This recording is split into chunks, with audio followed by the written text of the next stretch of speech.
Hey guys, it's Leah here, your mortgage guide. So today we are talking a little bit about some of the things you're going to want to do to help you with that pre-approval or approval process. So previous video, we discussed some of the documents you're going to want to think about, have ahead of time, or start preparing if you're already in the process, right? So the next thing I want to just discuss a little bit about is, what about money, right?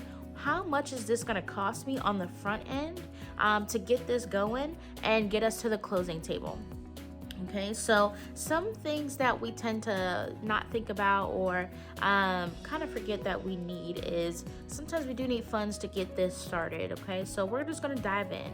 So one of the first things you want to prepare for is when you get that pre-approval letter, right? So once we look at everything, you've got your application, we've pulled credit, we've got your documents in, we've sent everything to the lender we chose, and hey, we got a pre-approval, right? You go shop for your house, you find your dream home, and you absolutely love it, and you want to put in your, your bid for it, right? Having the ability to have what we call earnest money at that point in time is going to be very important. So what that number is, I'm not going to give you a number. That's really up to you and what you and those who are buying that home with you, or just if it's just you, plan on that number being. But that's when you want to talk to your realtor and sometimes have a conversation. So I know when we bought our home, we asked the realtor, what's typical, right, for this amount of home, or what are you seeing in this area, to get an idea of what kind of earnest money to put down. So that's the first thing, right? You want to plan for having your earnest money. And that money is going to allow you to show when you go under sign to start the contract or go under contract that, hey, I am very serious about this home.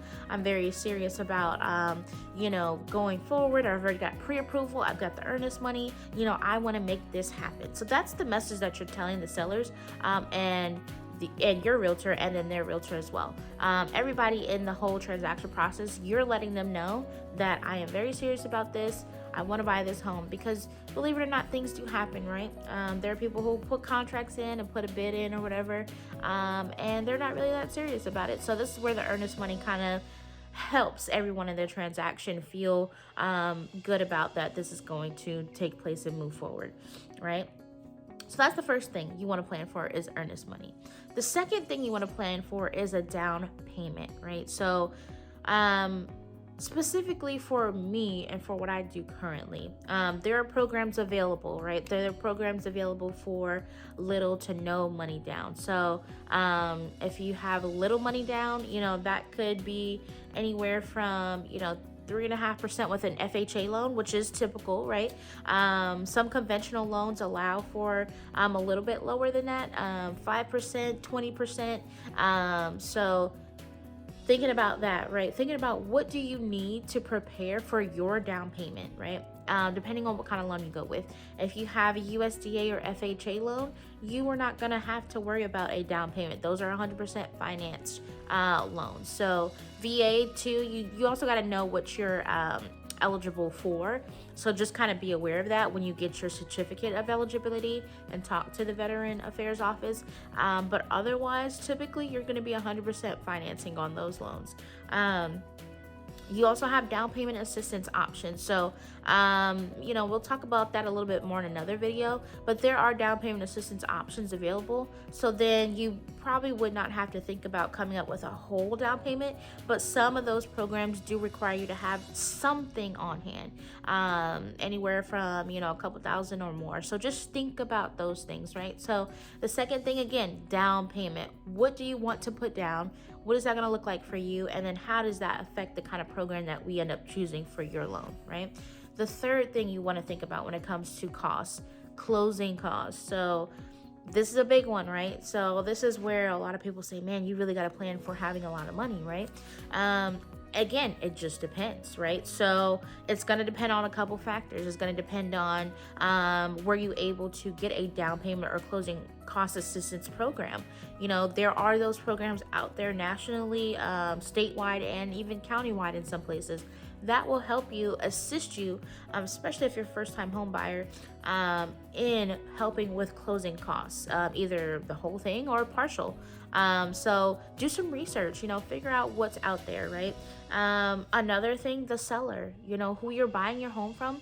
You can ask your realtor to write up your contract to include that the seller paid closing costs up to a certain amount percent, or certain dollar amount, so you guys can figure out what that looks like. Each loan, so for example, FHA, conventional, VA, each one has their guidelines though and rules on how much they're allowed to pay percentage wise, but for the most part, you can talk to your realtor and your mortgage officer, me, and have a discussion on what loan we choose and how that looks and what percentage that's going to be able to be in line with guidelines, right? So that's another way you can pay for that, or just having money saved up, right? And planning to save some money for that closing cost. So Liah, how much money should I start saving for all these, right? So again, it's really going to depend on what you feel most comfortable with. I don't want to just say, here's this number, this is the magic number, because that's not the case. Every scenario is very different. I could sit here and say it's this percent to this percent you need to have saved. But I'm just going to say every person is different. Every scenario is different. Your goals are going to be different. So I'm not going to just give you a number so then you can just say, oh, Liah told me I just need to have this. And that doesn't work for your scenario, okay? So just plan for, right, again, earnest money, right? So that you can show that you're really about that place that you're wanting. You're gonna stick to that contract. Down payment money, if you're gonna do that, or some kind of down payment, if you're not gonna have a 100% finance loan like VA or USDA, and plan for closing cost money. So 3 things that you're gonna need to plan for as you plan to get a home, as you go through that process, to get you to the closing table, okay? So there are some things to mitigate that. Yes, there's some things you can do to not have that money come out of your pocket, but through a grant or another loan or things of that sort. But just plan for those things, okay? So I just wanted to do a little video to kind of talk a little bit about that. If you have more questions, or maybe you want to know more about your specific scenario, let's chat.